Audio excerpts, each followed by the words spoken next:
ನಮಸ್ಕಾರ ಸ್ನೇಹಿತರೆ, ಇವತ್ತು ಇರಾನ್ ಮತ್ತು ಇಸ್ರೇಲ್ನ ಎರಡೂ ದೇಶಗಳ ಯುದ್ಧದಿಂದ ಇಡೀ ವಿಶ್ವವೇ ಆತಂಕದ ಸುಳಿಯಲ್ಲಿದೆ. ಕಳೆದ ಕೆಲವು ದಿನಗಳಿಂದ ಮಿಡಲ್ ಈಸ್ಟ್ ನಲ್ಲಿ ಮಧ್ಯಪ್ರಾಚ್ಯದಲ್ಲಿ ನಡೀತಾ ಇರೋ ಘಟನೆಗಳು ನೋಡಿದ್ರೆ ಏನಾದ್ರೂ ಮೂರನೇ ಮಹಾಯುದ್ಧನೇ ನಡೀಬಹುದು ಅನಿಸ್ತಾ ಇದೆ. ಫೆಬ್ರವರಿ 28ರಂದು ಇಸ್ರೇಲ್ ಮತ್ತು ಅಮೆರಿಕ ಸೇರೇನು ಇಸ್ರೇಲ್ ಮೇಲೆ ದಾಳಿ ಮಾಡ್ತಲ್ವಾ, ಆ ದಾಳಿಯಿಂದ ಇಡೀ ವಿಶ್ವವೇ ನಡುಗ್ತಾ ಇದೆ ಅಂತ ಅನ್ಬಹುದು. ಆ ದಾಳಿಯನ್ನು USA ಮತ್ತು ಇಸ್ರೇಲ್ ಸೇರಿ ದಾಳಿ ಮಾಡ್ತಲ್ವಾ, ಆ ದಾಳಿಯಲ್ಲಿ ಅಲ್ಲಿನ ಇರಾನ್ನ ಸುಪ್ರೀಂ ಲೀಡರ್ ಆದಂತಹ ಅಯತುಲ್ಲಾ ಖಮೇನಿ ಅವರು ಸಾವನ್ನಪ್ಪಿದ್ರು. ಅವ್ರ ಜೊತೆಗೆ ಅವ್ರ ಮಗಳು, ಅವ್ರ ಅಳಿಯ ಹಾಗೆ ಅವ್ರ ಮೊಮ್ಮಗಳು ಕೂಡ ಸಾವನ್ನಪ್ಪಿದ್ರು. ಹಾಗೆ ಖಮೇನಿ ಅವರ ಜೊತೆಗೆ ಅಲ್ಲಿನ ರಕ್ಷಣಾ ಸಚಿವರು ಹಾಗೆ ಅಲ್ಲಿನ ದೊಡ್ಡ ದೊಡ್ಡ ಟಾಪ್ ಮೋಸ್ಟ್ ಅಧಿಕಾರಿಗಳು ಕೂಡ ಈ ದಾಳಿಯಲ್ಲಿ ಸಾವನ್ನಪ್ಪಿದ್ರು. ಅಮೆರಿಕ ಮತ್ತು ಇಸ್ರೇಲ್ ಜಂಟಿಯಾಗಿ ದಾಳಿ ಮಾಡೋರ ಹತ್ಯೆ ಮಾಡ್ತಲ್ವಾ, ಈ ಒಬ್ಬ ವ್ಯಕ್ತಿಯ ಹತ್ಯೆ 2-3 ದಶಕಗಳಲ್ಲಿ ಅತಿ ದೊಡ್ಡ ವ್ಯಕ್ತಿಯ ಹತ್ಯೆ ಅಂತ ಅನ್ಬಹುದು. ಯಾಕಪ್ಪ ಇವನು ಈ ರೀತಿಯಾಗಿ ಪುರಾಣ ಹೇಳ್ತಾ ಇದ್ದಾನಂತ ನಿಮ್ಗೆ ಅನಿಸ್ತಾ ಇರಬಹುದು. ಈ ಯುದ್ಧ ನಡೆಯೋಕೆ ಮೇನ್ ಕಾರಣ ಏನು ಅಂತ ಹೇಳೋದ್ ಬಿಟ್ಟು ಹರಿಕತೆ ಮತ್ತು ಪುರಾಣಗಳನ್ನೇ ಹೇಳ್ತಾ ಇದ್ದಾನಂತ ಇವನ್ ನಿಮ್ಗೆಲ್ಲ ಅನಿಸ್ತಾ ಇರ್ಬೋದು.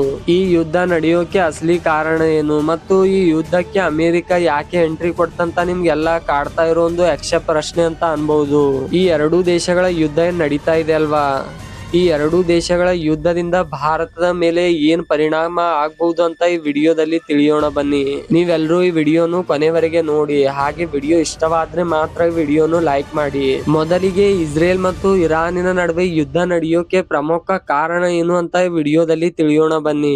ಇರಾನ್ ತನ್ನ ಪರಮಾಣು ಶಸ್ತ್ರಾಸ್ತ್ರಗಳನ್ನು ಅಭಿವೃದ್ಧಿ ಪಡಿಸ್ತಾ ಇದೆ ಅಂತ ಅಮೆರಿಕ ಮತ್ತು ಇಸ್ರೇಲ್ ಕೂಡಿ ಆತಂಕ ವ್ಯಕ್ತಪಡಿಸ್ತಾ ಇದ್ವು. 2000ರ ಆರಂಭದಲ್ಲಿ ಸ್ವಲ್ಪ ಮಟ್ಟಿಗೆ ಇದೇ ರೀತಿಯಾಗಿ ಯುದ್ಧ ನಡೀತಾ ಇತ್ತು.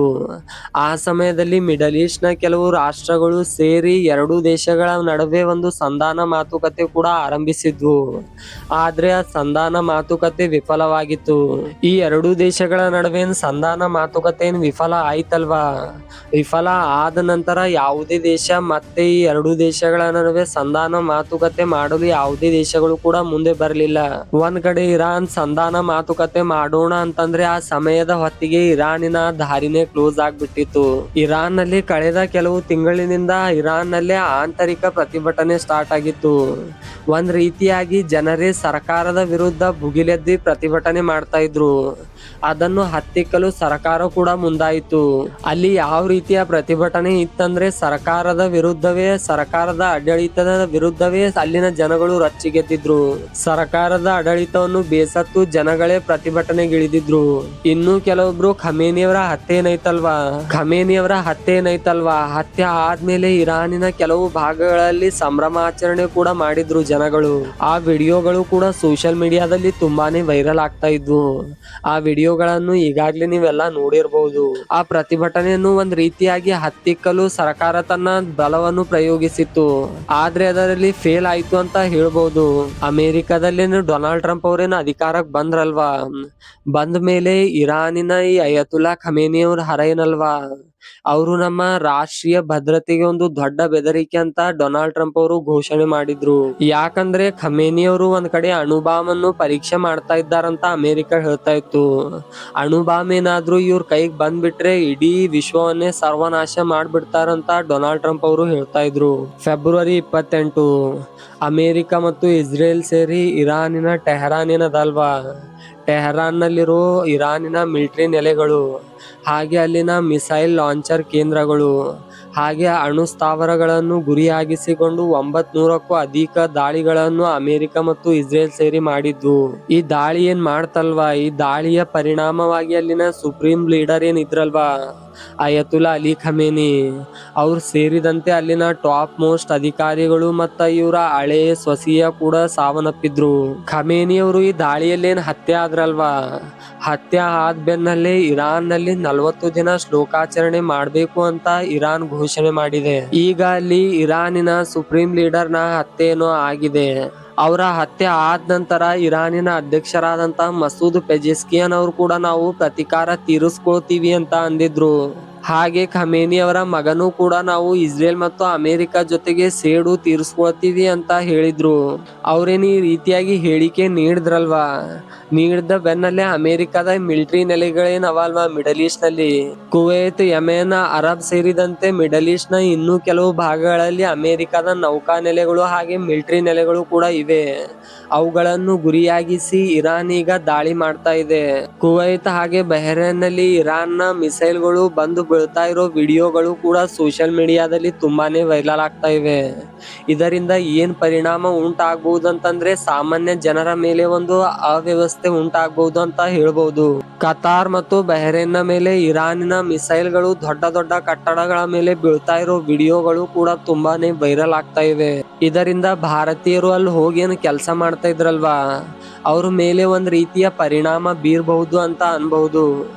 ಯಾಕಂದ್ರೆ ಅವರು ಏನೋ ಒಂದು ಮಾಡ್ಬೇಕು ಅಂತ ಭಾರತದಿಂದ ಹೋಗಿ ಅಲ್ಲಿ ಕೆಲಸ ಮಾಡ್ತಾ ಇರ್ತಾರೆ. ಆದ್ರೆ ಈ ರೀತಿ ಒಂದು ಪರಿಸ್ಥಿತಿ ಸೃಷ್ಟಿ ಆದ್ಮೇಲೆ ಅವರು ಯಾವ ರೀತಿಯಾಗಿ ಕೆಲಸ ಮಾಡ್ಬೇಕು ಅಂತ ಅವರಿಗೆ ಅನಿಸ್ತಾ ಇರುತ್ತೆ. ಇನ್ನು ಕೆಲವು ಕನ್ನಡಿಗರು ಅಲ್ಲೇನು ಬಾಂಬ್ ಬೀಳ್ತಾ ಇರೋ ವಿಡಿಯೋಗಳನ್ನು ಇನ್ಸ್ಟಾಗ್ರಾಮ್ ಸೇರಿದಂತೆ ಹಲವಾರು ಸೋಷಿಯಲ್ ಮೀಡಿಯಾ ಆಪ್ ಗಳಲ್ಲಿ ಹಂಚ್ಕೊಳ್ತಾ ಇದ್ದಾರೆ. ಈ ಯುದ್ಧದಿಂದ ಒಂದ್ ರೀತಿಯಾಗಿ ನಮಗೆ ಕೆಲಸ ಮಾಡಲು ಭಯ ಆಗ್ತಾ ಇದೆ ಅಂತಾನು ಆ ವಿಡಿಯೋಗಳಲ್ಲಿ ಹೇಳ್ತಾ ಇದ್ರು. ಯಾವಾಗ ಯಾವ ಸಮಯದಲ್ಲಿ ಹೇಗೆ ಬಾಂಬ್ಗಳು ಬಂದು ಬೀಳ್ತಾವೋ ಏನೋ ಅಂತ ಹೇಳ್ತಾ ಇದ್ರು. ಒಂದ್ ರೀತಿಯಾಗಿ ಅರಬ್ ಕಂಟ್ರಿಗಳಲ್ಲಿ ಕೆಲಸ ಮಾಡಲು ಏನ್ ಹೋಗಿದ್ದಾರಲ್ವಾ ಭಾರತೀಯರು, ಅವರಿಗೆ ಒಂದ್ ರೀತಿಯಾಗಿ ಭಯದ ವಾತಾವರಣ ಸೃಷ್ಟಿಯಾಗಿದೆ ಅಂತ ಹೇಳ್ಬಹುದು. ಈ ಎರಡೂ ದೇಶಗಳ ಯುದ್ಧ ಏನ್ ನಡೀತಾ ಇದೆ ಅಲ್ವಾ, ಈ ಯುದ್ಧದಿಂದ ದುಬೈ, ಅಬುಧಾಬಿ, ದೋಹಾ ಸೇರಿದಂತೆ ಹಲವಾರು ಪ್ಲೇಸ್ ನ ವಿಮಾನ ನಿಲ್ದಾಣಗಳು ಕೂಡ ಬಂದ್ ಆಗಿವೆ. ಇದರಿಂದ ವಿಮಾನ ಸಂಚಾರದಲ್ಲೂ ಕೂಡ ಅಸ್ತವ್ಯಸ್ತ ಆಗಿದೆ. ಇದರಿಂದ ಅಲ್ಲಿ ಕೆಲಸ ಮಾಡ್ಲಕ್ಕಂತ ಏನು ಹೋಗಿದ್ದಾರಲ್ವಾ ಭಾರತೀಯರು, ಅವರಿಗೆ ಭಾರತಕ್ಕೆ ಬರೋದು ಒಂದ್ ರೀತಿಯಾಗಿ ಕಷ್ಟ ಆಗಿದೆ ಅಂತ ಹೇಳ್ಬಹುದು. ಈ ಹೌತಿ ಮತ್ತು ಹಿಜ್ಬುಲ್ಲಾ ಸಂಘಟನೆಗಳೇನವಲ್ವಾ, ಇವು ಇರಾನ್ ಬೆಂಬಲಿತ ಒಂದು ಭಯೋತ್ಪಾದನೆ ಸಂಘಟನೆ ಅಂತ ಅನ್ಬಹುದು. ಈ ಸಂಘಟನೆಗಳೇನವಲ್ವಾ, ಈ ಸಂಘಟನೆಗಳು ಮತ್ತೆ ಇಸ್ರೇಲ್ ಮೇಲೆ ದಾಳಿ ಮಾಡ್ತಾ ಇವೆ. ಮೊದಲೇ ಆವಾಗ ಹಿಜ್ಬುಲ್ಲಾ ಮತ್ತು ಹೌತಿಗಳು ಇಸ್ರೇಲ್ ಮೇಲೆ ದಾಳಿ ಮಾಡ್ತಾ ಇದ್ವು. ಆದ್ರೆ ಇಸ್ರೇಲ್ ಕೂಡ ಪ್ರತಿ ದಾಳಿ ಕೂಡ ಮಾಡ್ತಾ ಇತ್ತು. ಮತ್ತೆ ಈಗ ಸ್ಟಾರ್ಟ್ ಮಾಡಿವೆ ಅಂತ ಹೇಳ್ಬಹುದು. ಈ ಎರಡೂ ದೇಶಗಳ ನಡುವೆ ಯುದ್ಧ ಏನ್ ನಡೀತಾ ಇದೆ ಅಲ್ವಾ, ಈ ಯುದ್ಧದಿಂದ ಭಾರತ ಸೇರಿದಂತೆ ಇಡೀ ವಿಶ್ವದ ಮೇಲೆ ಯಾವ ರೀತಿಯಾಗಿ ಪರಿಣಾಮ ಬೀರಬಹುದು ಅಂತ ತಿಳಿಯೋಣ ಬನ್ನಿ. ಈ ಎರಡೂ ದೇಶಗಳ ಯುದ್ಧದಿಂದ ಜಾಗತಿಕ ಮಟ್ಟದಲ್ಲಿ ಕ್ರೂಡ್ ಆಯಿಲ್ ನ ಬೆಲೆ ಹೆಚ್ಚಾಗೋ ಸಾಧ್ಯತೆ ಕೂಡ ಇದೆ. ಜಾಗತಿಕ ಮಟ್ಟದಲ್ಲಿ ಕಚ್ಚಾ ತೈಲದ ಬೆಲೆ ಏನಾದ್ರೂ ಹೆಚ್ಚಾದ್ರೆ ಭಾರತದಲ್ಲೂ ಕೂಡ ಪೆಟ್ರೋಲ್ ಮತ್ತು ಡೀಸೆಲ್ ಬೆಲೆ ಕೂಡ ಹೆಚ್ಚಾಗೋ ಸಾಧ್ಯತೆ ಇದೆ. ಈ ಎರಡೂ ದೇಶಗಳ ಯುದ್ಧದಿಂದ ಜಾಗತಿಕ ಮಟ್ಟದಲ್ಲಿ ಷೇರು ಮಾರುಕಟ್ಟೆಯಲ್ಲೂ ಕೂಡ ಕುಸಿತ ಕಂಡು ಬರ್ತಾ ಇದೆ. ಷೇರು ಮಾರುಕಟ್ಟೆಯ ಕುಸಿತದಿಂದ ಹಲವಾರು ಹೂಡಿಕೆದಾರರು ತಮ್ಮ ಹಣವನ್ನು ಕೂಡ ಕಳ್ಕೊಳ್ಬಹುದು. ಹಾಗೆ ದೊಡ್ಡ ದೊಡ್ಡ ಕಂಪನಿಗಳು ಕೂಡ ದಿವಾಳಿ ಆಗ್ಬಹುದು ಈ ರೀತಿಯಾಗಿ ಶೇರ್ ಮಾರ್ಕೆಟ್ ಏನಾದ್ರೂ ಬಿದ್ರೆ. ಸ್ಟೇಟ್ ಆಫ್ ಹಾರ್ಮುಜ್, ಈ ಮಾರ್ಗದಿಂದ ವಿಶ್ವದ 20% ತೈಲ ರಫ್ತಾಗುತ್ತೆ. ಈ ಮಾರ್ಗವನ್ನು ಇರಾನ್ ಇದೀಗ ಕ್ಲೋಸ್ ಮಾಡಿದೆ. ಇದರಿಂದ ಜಾಗತಿಕ ಮಟ್ಟದಲ್ಲಿ ಆರ್ಥಿಕತೆ ಕೂಡ ಕುಸಿಬಹುದು. ಈ ಎರಡೂ ದೇಶಗಳ ನಡುವಿನ ಯುದ್ಧ ಎಲ್ಲಿಗೆ ಹೋಗಿ ಮುಟ್ಟುತ್ತೆ ಅಂತ ಹೇಳೋದು ತುಂಬಾ ಕಷ್ಟ. ಇನ್ನೊಂದ್ ಕಡೆ ಅಮೆರಿಕ ಮತ್ತು ಇಸ್ರೇಲ್ ಇರಾನಿನ ಸರ್ಕಾರವನ್ನು ಪತನಗೊಳಿಸಬೇಕಂತ ಒಂದು ಗುರಿಯನ್ನು ಹೊಂದಿದೆ. ಆದ್ರೆ ಇನ್ನೊಂದ್ ಕಡೆನೂ ಕೂಡ ಇರಾನ್ ಏನು ಸುಮ್ನೆ ಕೊಡೋ ದೇಶವಲ್ಲ. ಇನ್ನೊಂದ್ ಕಡೆ ವಿಶ್ವಸಂಸ್ಥೆಯು ಕೂಡ ಶಾಂತಿ ಸ್ಥಾಪನೆ ಮಾಡ್ಬೇಕಂತ ಹೇಳ್ತಾ ಇದೆ. ನಾವೆಲ್ಲರೂ ಈ ಎರಡೂ ದೇಶಗಳ ನಡುವಿನ ಯುದ್ಧ ಬೇಗನೆ ನಿಲ್ಲಿ ಅಂತ ಆಶಿಸೋಣ. ಈ ಬಗ್ಗೆ ನಿಮ್ಮ ಅಭಿಪ್ರಾಯ ಏನು ಅಂತ ಕೆಳಗೆ ಕಾಮೆಂಟ್ ಮಾಡಿ. ಹಾಗೆ ವಿಡಿಯೋ ಇಷ್ಟವಾದ್ರೆ ವಿಡಿಯೋನು ಲೈಕ್ ಮಾಡಿ. ಹಾಗೆ ಇದೇ ರೀತಿ ಹೊಸ ವಿಡಿಯೋಗಾಗಿ ನಮ್ಮ ಈ ಪಯಣ ಯೂಟ್ಯೂಬ್ ಚಾನಲ್ ಕೂಡ ಸಬ್ಸ್ಕ್ರೈಬ್ ಮಾಡ್ಕೊಳ್ಳಿ.